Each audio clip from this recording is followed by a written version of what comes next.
À Goudomp, le mouvement politique Oser l'avenir de Maître Aïssata Tall Sall est en train d'étendre ses bases. De plus en plus, toutes les générations s'y intéressent et le discours tenu par ces militants qui ne cessent de rallier, c'est qu'ils sont impressionnés par les qualités de Maître Aïssata Tall Sall. Bien que le terrain politique goudompois soit déjà investi par les ténors, Abdoulaye Diédhiou, le responsable moral du mouvement à Goudomp, utilise tous les moyens du bord pour aller à la pêche des militants. C'est ainsi qu'il n'hésite pas de financer les rencontres d'échange à l'image de celle d'aujourd'hui. Vous allez entendre les témoignages des militants dans cette première partie en mandingue et dans leur discours. Tous sont dans les dispositions d'accompagner Maître Aïssata Tall Sall. Doudou Sonko Doudou Sonko du fulo bari ka fami du fulo ni sateto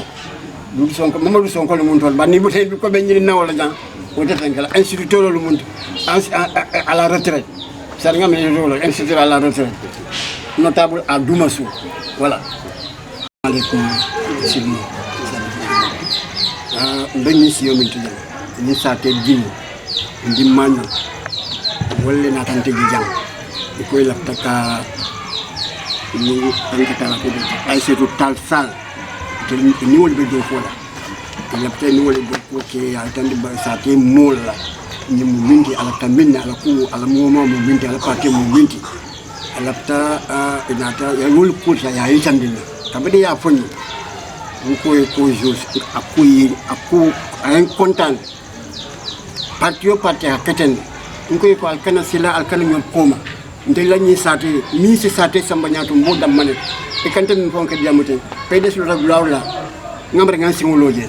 ma fena soto je bat PDS allo rag lawla ba man taji ngan singolo ngai ko ala muta bi parce que ndel malo lañi banko ñi saté min ba abila ban ñan bin ka mol lañi ne mi sa na saté samba ñaatu donc moi je vous encourage ala matina ala mo moyta ñaatu ay ke saté la ñaatu tati wala tunan ko alkana et puis ko alkana hésiter alkana sila al mulki al jeunol ki ya expliquer ya fay nata la ñin nako bi wol be gudum bu sambala ñaato al matna leta ñaato donc laptal ya lo wol ñama mo kana pakka mo kana jutu ki la ñi do ñi musi lu fa ngamira al katti de gubele ci musolo mbar kewlo parce que ngajela aka dia mo min ke de ponko assemblée donc ngamira bi ñoko bi ala taka kuket banko kan ñanta la mapal abbe dundi bala ñanta la ko jibral pampan di ko sara jelde nte la tawol wala nante ko alna bi moi je suis là mapol a manque parce que nde parti be nde bi mbe sati la ko da maneto parti mi pareta dindingol mi pareta surtout ati fan tabrini les jeunes là lañu di manuel wolle ngi ngoy ka inata buña sindi man ko contenta je bak et je suis mal fait un penning conseil pour faire un penning pour Colomba après avec on lapta pour molier accès la moy aller dindou al ministre aller la ko mutay pe aller la ko mutay pe pour ça déjà lapta ko pan wassalam ito ko be kondo mo to na kondo nte to mi asan fatilati précisément de centre sous le quoi c'est que jam majorité le bien lonne et ngal be kondo juste jam ba mañul bi ñane binki mañul bi dané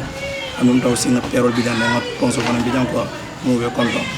juste tel nga ni au chef avant tel nga présenter Goudomp dans le département même ndel nga am nga représenter dan ko parce que nga kula je nga saté to jam ya lon ko jeune à l'âge là tel nga AGB tem ñama 23 ans et man sur le mouvement politique tel natal nga démarche à l'âge encore et mina la nga saté mu pour l'avancement quoi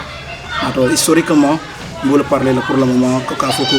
mon parti à la fondation Moulia fondé janto Goudomp janto ntelo Modou Sissi ani michama quoi mais nga coordinateur général au Ziguinchor Sor c'est un professeur ka fay Abdoulaye Diédhiou ya fi nga ko merci assalamu alaykum rahmatullah mo be konto ndela ramata sonko ngal be konto ngal ne ngal tento kon bi niaje ka fo réunir jang pour kambe no ka sate sama ñato on bi ñaaji ke bal bi la do ko bla je na ta kam mol kam futam mol ma janto e ma mol la dindi ya jibe e ba mol la ke fudo jibe ya yindan na ko mbembu bakinu fa kinu lati nyanta nyomu tale nga sate sama ñaata asira ñamobe konto momoto ana konto vraiment mbal jayla mbal tentula parce que momo yela hajul filije na te dan ko dindul nde ñu somandalon presque dindul ya foñi mais le dindi ya jube ko ñu ko mouvement le bembulu mu yalon ko bon ñu nan no nya commencer ndafta pour que ça te jube mbake no ñami pour une ci mfalen ci tambini ngoy ko d'accord na der ale mbimma be le jele vraiment bon dindul lo mu yalon avenir be bulu dindi meron lo donc vraiment ko bira fa ñu ka problème tije ngoy ko ndede franchement nak mbo mbidu lalto mais mina mabe la la kacha kono no wo dana nata ka mabe dang pour que conseiller ke so hakilo la pour dunya sitano nyami c'est ça samano nyami asosotno nyami no ndelbi ne dinullo c'est ma ko no conseiller la sama asitano nyami pour que no erreur ala keten alkana keten ala keten aussi isi tankano kudolo no bi nyamara mobe mumbi jang ibe jele dindi meron lon 23 ans à partir de 20 à 23 ans vraiment ñanté jappalé ñimbulo di ko do fele ila hami ko mundi mouvement mum bidan yele mouvement ay lo ay sembo so wala nam fana nata pour que jappalé lo mouvement do to mais ça man fana ci solo le mouvement la wala nam fana nata ka mabe jang ça man nim fana solo le groupe ko ñaf ko albi dawda nam bi jang ala fene mi ban la ça man nim fana solo ta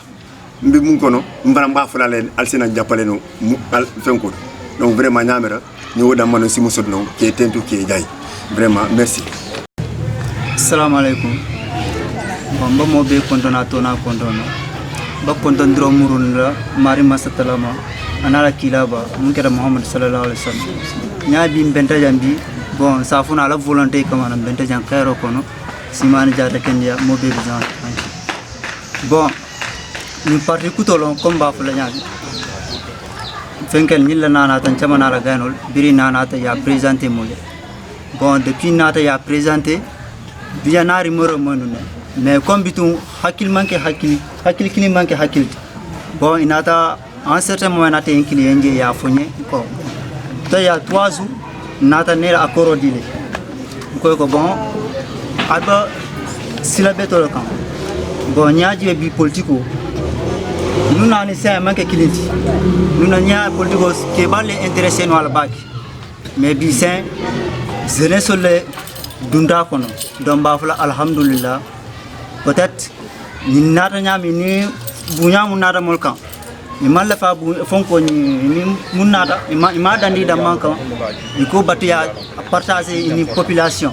Donc bon te bria fonye ni remercier là-bas ko une fois tata yele femme ta fo moye mokil donc on mari considéré fenet donc nte de bon bar remercier là bon alba silo mun kan alma mira kan OK merci salam alaikum bal kontonna salam alaikum bal kontonna ntelo nyanya sek nim parti yoto ntena man politiko ke mais kabri modu ya fonye kabe politiko lam fanan dum taje momo ay sata tal saldete ngami ngeje musolo mi yalon ko musudo ku lalo akala ftala ni musolo do ko ani zane so do ko sai mimma fanko ti sa yintol zane so be solari wala pour na ay do ko ke ani musolo nganyom ma ko inu nganyom ma ko nganyon dema fo ala sa samba nyaato ni ala ya samba nyaato ay min fo ako musol jeneso atenyina la wala de no wili nga ma ko nga jappale da fo sitanu nyaato surtout jeneso ba kontona. À la suite des échanges, voici la déclaration lue par le responsable des jeunes Mamadou Cissé. Bonsoir,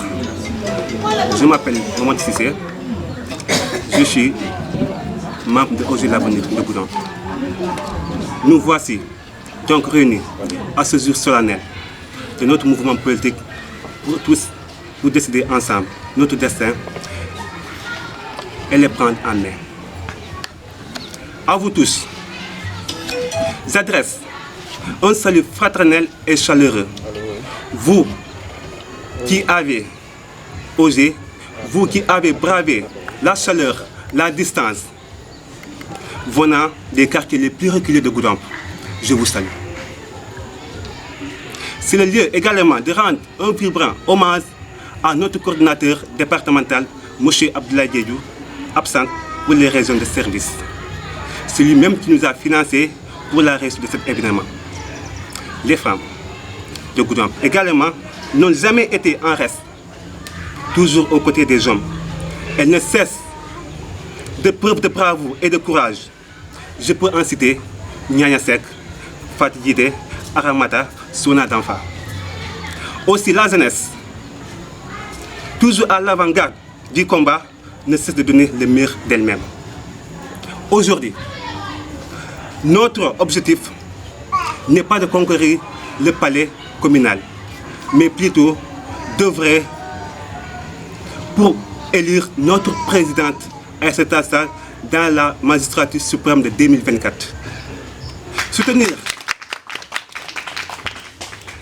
Soutenir la dame d'affaires Aïssata Tall Sall, c'est vouloir la vérité, le progrès et le développement de notre pays. Pour conclure, je souhaite plein succès à cette initiative et je dis merci à la population de Doumachou, merci pour votre volonté et merci pour votre détermination et je vous remercie, vous tous. Tout ce qu'on peut dire, c'est que les choses s'annoncent bonnes pour Maître Aïssata Tall Sall dans la commune de Goudomp. Mais ce qui est sûr, c'est que beaucoup de moyens seront nécessaires pour s'implanter de manière remarquable dans cette zone.